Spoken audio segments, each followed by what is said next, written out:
అయితే ఫస్ట్ మనము కేసీఆర్ చెప్పిన దాని ప్రకారము ఒకసారి తెలంగాణకు నెంబర్ వన్ విలన్ కాంగ్రెస్సే.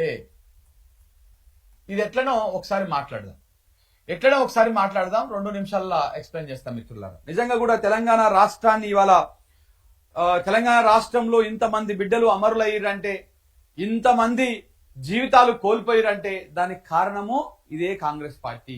ఇది ఎలా మనం చెప్పే ముచ్చట కాదు, కేసీఆర్ చెప్పే ముచ్చట కాదు, తెలంగాణ సమాజం మొత్తం తెలిసే. ఎట్లనో మనం మాట్లాడుకుందాం. 1956 ఉన్నటువంటి రాష్ట్రాన్ని 1956లో తెలంగాణ హైదరాబాద్ స్టేట్ ని దీన్ని తీసుకుపోయి అప్పటి ఆంధ్ర రాష్ట్రంతో కలిపి ఏపీగా మార్చింది ఇదే కాంగ్రెస్ పార్టీ. ఆ రోజు రాష్ట్రాన్ని మెర్జ్ చేసేటప్పుడు కూడా మేము ఒక అమాయకమైనటువంటి ఆడపిల్లతోటి, ఒక గడుసు పోరగాడైనటువంటి ఆంధ్ర పోరగాంతో పెళ్లి చేస్తున్నాము. ఆంధ్ర గడుసు పోరడు, అమాయకమైనటువంటి ఆడపిల్ల తెలంగాణ. ఇక్కడ అన్యాయం జరగకుండా మీరు చూసుకోవాల్సినటువంటి బాధ్యత ఉన్నది. ఒకవేళ అన్యాయం జరిగితే మీరు విడిపోవచ్చు కూడా అని చెప్పేసి ఆ రోజు ఏపీగా మార్చిన సందర్భంగా హైదరాబాద్ స్టేట్ ని మన తెలంగాణ ప్రాంతాన్ని ఏపీ తోటి ఆంధ్ర రాష్ట్రంతో కలిపిన సందర్భంగా చెప్పినటువంటి మాట, నెహ్రూ చెప్పినటువంటి మాట. అది మొదటి మోసం కాంగ్రెస్ పార్టీ చేసింది. ఇందులో కూడా ఈ అప్పుడు హైదరాబాద్ స్టేట్ ని ఏపీతోని కలుపుతున్న సందర్భంగా కూడా అక్కడ కూడా కొంతమంది పదవుల కోసం పెదవులు మూసుకొని తెలంగాణ హైదరాబాద్ రాష్ట్ర ప్రయోజనాలను పనంగా పెట్టి కేవలము వాళ్ళ పదవులు, వాళ్ళ ఆర్థిక ప్రయోజనాల కోసం మాత్రమే కొంతమంది పెదవులు మూసుకున్నారు. తెలంగాణ ద్రోహులే వాళ్ళు, మళ్ళా తెలంగాణ బిడ్డలే, కానీ వాళ్ళకు పార్టీ ప్రయోజనాలు, ఆర్థికంగా లేకపోతే పదవులు ఇవి మాత్రమే కళ్ళ ముంగల కనపడి అప్పుడు సపరేట్ గా ఉన్నటువంటి రాష్ట్రాన్ని ఆంధ్ర రాష్ట్రంతో కలుపుతుంటే నోర్లు మూసుకొని కూసున్నారు. దాని తర్వాత ఉద్యమం స్టార్ట్ అయిపోయింది. అన్యాయం జరుగుతా ఉంది, మనకు అన్యాయం జరుగుతా ఉంది.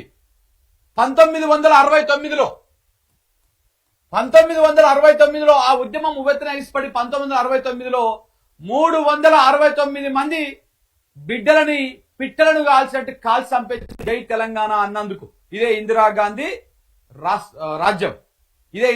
రాజ్యం. తెలంగాణ హైదరాబాద్ స్టేట్ ని ఏపీతో కలిపింది ఇదే కాంగ్రెస్ పార్టీ. తర్వాత మనకు అన్యాయం జరుగుతుందని మళ్ళా తిరుగుబాటు మొదలయ్యి తెలంగాణ రాష్ట్రం కోసం మళ్ళా పోరాటం చేస్తుంటే 69లో 369 మంది పిట్టలను కాల్చినట్టు కాల్చింది ఇదే కాంగ్రెస్ పార్టీ. అందుకే కేసీఆర్ అన్నాడు, అప్పుడైనా ఇప్పుడైనా ఎప్పుడైనా తెలంగాణకు నెంబర్ వన్ విలన్, తెలంగాణకు నెంబర్ వన్ శత్రువు కాంగ్రెస్ పార్టీ. అది అయిపోయింది. 69 అయిపోయింది. ఉద్యమాన్ని నీరుగార్చే ప్రయత్నం చేసిర్రు. తర్వాత జానారెడ్డి, మన ఎవరు ఆయన పేరు ఏం పేరు, చెన్నారెడ్డి వచ్చిండు. చెన్నారెడ్డి కూడా ఓ పార్టీ పెట్టిండు. ఆ పార్టీ మీద కొంతమంది ఎంపీలు గెలిచిర్రు. ఆయన కూడా పదవుల కోసము పార్టీని తీసుకుపోయి మళ్ళా కాంగ్రెస్ పార్టీలో విలీనం చేసిండు. వచ్చే తెలంగాణ రాష్ట్రాన్ని రాకుండా ఇదే కాంగ్రెస్ నాయకులు అడ్డుకున్నారు, ఇదే కాంగ్రెస్ పార్టీ అడ్డుకున్నది. అలా మరొకసారి కూడా తెలంగాణకు అన్యాయం జరిగింది. దాని తర్వాత మళ్ళా తెలంగాణ ఉద్యమం మలిదశతో పోరాటము పురుడు పోసుకున్నది. మలిదశ పోరాటం పురుడు పోసుకొని తెలంగాణ రాష్ట్ర ఏర్పాటే లక్ష్యంగా అంచెలంచెలుగా ఉద్యమము జరుగుతూ వచ్చింది. అప్పుడు కూడా ప్రతి చోట ఎక్కడ పడితే అక్కడ తెలంగాణ ఉద్యమాన్ని అణచివేసేటువంటి ప్రయత్నం చేసిర్రు. నా ఇంటర్వ్యూలో, న్యూస్ లైన్ చేసినటువంటి ఇంటర్వ్యూలో, అన్ఫిల్టర్డ్ ఇంటర్వ్యూలో ప్రొఫెసర్ గంటా చక్రపాణి గారు మాకు సుదీర్ఘమైనటువంటి ఇంటర్వ్యూ ఇచ్చారు. రెండు భాగాలుగా అప్లోడ్ చేసినాం, మీరు అందులో చూడండి.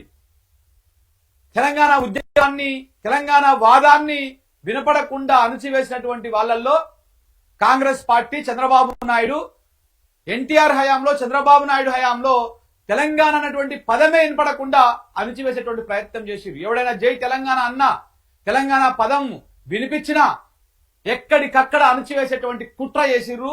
ఆ రకంగా ఇబ్బందులకు గురి చేసిర్రు. ఇవన్నీ కూడా మర్చిపోతే మర్చిపోయేటువంటి గాయాలు కావి. తెలంగాణ రాష్ట్రం ఎదుర్కొన్నటువంటి మరుపురానటువంటి మర్చిపోలేటువంటి ఈ నెత్తుటి మరకలను ఎప్పటికీ మనం మర్చిపోలేదు. సో కాబట్టి కాంగ్రెస్ పార్టీ, టీడీపీ పార్టీ తెలంగాణకి అప్పుడు శత్రువులే, ఇప్పుడు శత్రువులే, ఎప్పటికైనా శత్రువులే. ఇంకా టీడీపీ అంటే ఇక్కడ దుకాణం అయిపోయింది, ఒడిచిపోయింది ముచ్చట. దాంతో ఊది కాలేదు లేదు, పీరు లేచేది లేదు. తెలంగాణ ప్రజలు పోయికొచ్చిరు. టీడీపీని ఏ విధంగా బొందబెట్టాలో ఆ విధంగా బొందబెట్టే కార్యక్రమం చేసిరు, అది అయిపోయింది. కానీ కాంగ్రెస్ పార్టీ ఏ రకంగా మోసం చేసింది అనేది మనం ఒకసారి గ్రహించాలి. అట్లా అన్ని రకాలుగా మోసం చేసుకుంటూ వచ్చిరు. వైఎస్ రాజశేఖర రెడ్డి కూడా తెలంగాణ ఉద్యమాన్ని ఎక్కడికక్కడ అణచివేసే కార్యక్రమం చేసిండు.